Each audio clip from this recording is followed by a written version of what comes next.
국민의힘 김은혜 의원입니다. 오늘 변창흠 후보자의 의혹과 관련해서 저희가 몇 가지 설명을 드리기 위해서 이 자리에 섰습니다. 먼저 변창흠 국토교통부 장관 후보자가 이 과거에 서울주택도시공사 즉 SH 사장 재직 시절에 SH 부채를 감축하는 데 큰 기여를 했던 마케팅 전문 계약직 직원들의 무기 계약직 전환을 취소하고 자신의 지인을 채용한 의혹을 제기하고자 합니다. 무엇보다 이 사안은 이 비정규직 청년들이 제기했던 소송 결과에 따른 것입니다. 그리고 변 후보자의 비정규직 직원에 대한 차별적 처우라든지 그 인식은 사람이 먼저라고 했던 문재인 대통령이 표방했던 국정기조와 전혀 맞지 않을 뿐만 아니라 우리가 생각하는 공정과 정의에도 부합하지 않는다고 봅니다. 2013년으로 돌아가도록 하겠습니다. 당시에 SH의 부채가 극심했었기 때문에 실적이 우수하면 무기계약직으로 전환하겠다라고 하면서 마케팅 전문가 채용 공고를 했습니다. 이때는 물론 변 후보자가 SH 사장으로 오기 전이었습니다. 그런데 이곳에 채용됐던 비정규직 청년들은 SH 내에서도 상당히 우수한 사원으로 손꼽혔습니다. 왜냐하면 연이은 매각 활동을 통해서 SH 부채가 10조 3천억 원으로 감소를 하게 했고 이들의 우수한 토지 매각 실적에 대해서 포상금이 지급되고 이들은 각각 2차례 또 4차례 판매왕으로 선정되기까지 했습니다. 근데 변 후보자는 이들에 대해서 평가를 아끼지 않았습니다. 2015년 3월에 서울시 시의회 도시계획관리위원회 회의에 출석해서 마케팅 쪽에서는 엄청난 역할을 많이 한 것으로 알고 있다면서 해당 비정규직 직원들의 성과를 평가했었습니다. 그러나 무기계약직으로 전환하는 부분에 이르러서는 현재 여력이 거의 없다. 정원 외로 정수를 늘려서라도 모든 사람을 다 채용할 수는 없다는 취지로 사실상 무기계약직 전환을 거부하는 태도를 보였습니다. 대신 마케팅 전문가들 즉 4, 5급 상당인 이분들에게 제안한 것은 비서나 홍보 지원의 사무 지원원으로였습니다. 근데 사무 지원원의 최고 직급은 9급 정도인데 마케팅 전문가들의 처우나 직군의 성격으로 볼 때는 전혀 받아들이기 어려운 통보였으며 사실상 비정규직 청년들은 사퇴하라는 종용을 받은 듯한 느낌이었다고 합니다. 대법원으로까지 소송이 이어졌습니다. 결국 대법원은 비정규직 청년들의 손을 들어줬습니다. 변 후보자의 SH는 그런데 이런 계약 전환 과정에서 새로운 전문가 채용 공고를 올렸습니다. 즉, 이 비정규직 청년들을 사무지원원으로 전환하고 응하지 않으면 계약 해지를 시키면서 비슷한 시기에는 새롭게 전문가를 채용했는데 바로 여기서 채용된 사람 중에 한 사람이 변창흠 후보자의 제자인 C씨입니다. 이 C씨는 변창흠 후보자의 세종대학교 제자로서 변창흠 후보자와 상당수의 보고서를 같이 쓰고 김수현 사단으로 일컫는 공간환경학회에도 여러 편의 학술지를 제출한 후배입니다.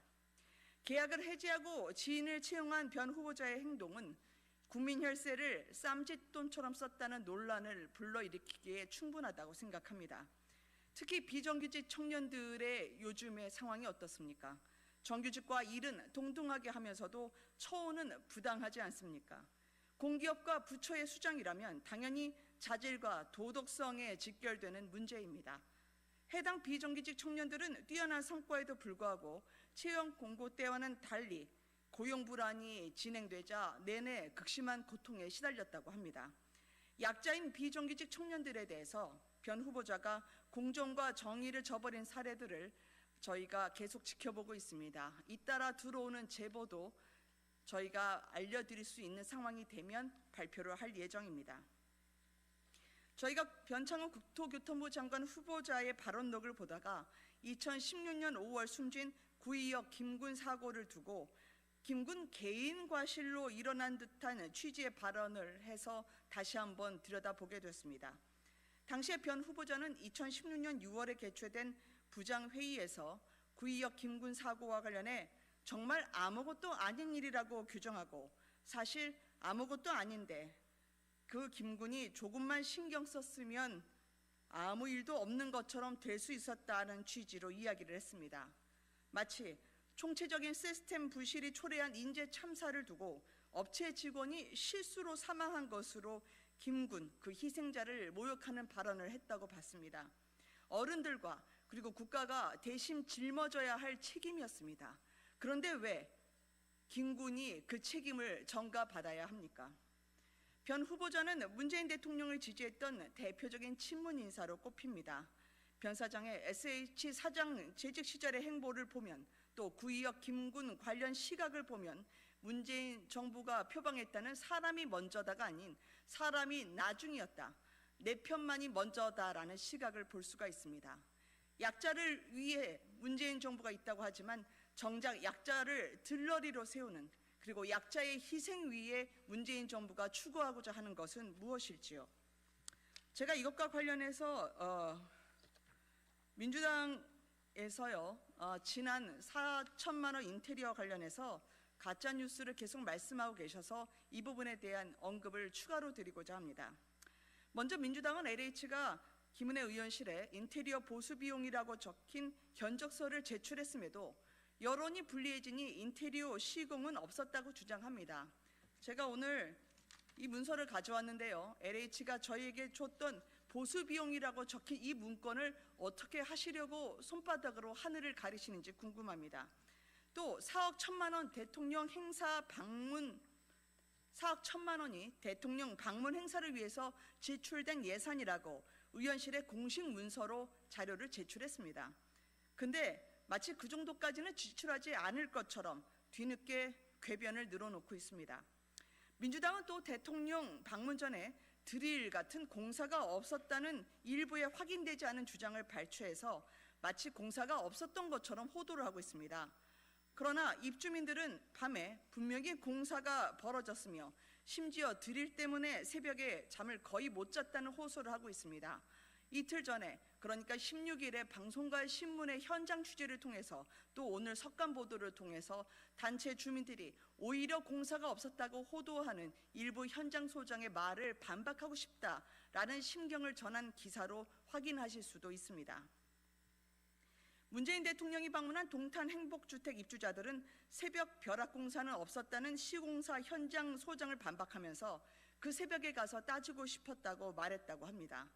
대통령의 행차에 쇼룸 연출극을 벌여서 국민들의 실상을 가리고 부동산 대책을 산으로 몰면서 국민을 고통의 도가니로 몰아대한 사과는 못할 망정 명백한 공식 자료마저 가짜 뉴스라 매도하고 국민을 허위로 다시 속이는 민주당은 국민 앞에 사과를 하시길 바랍니다.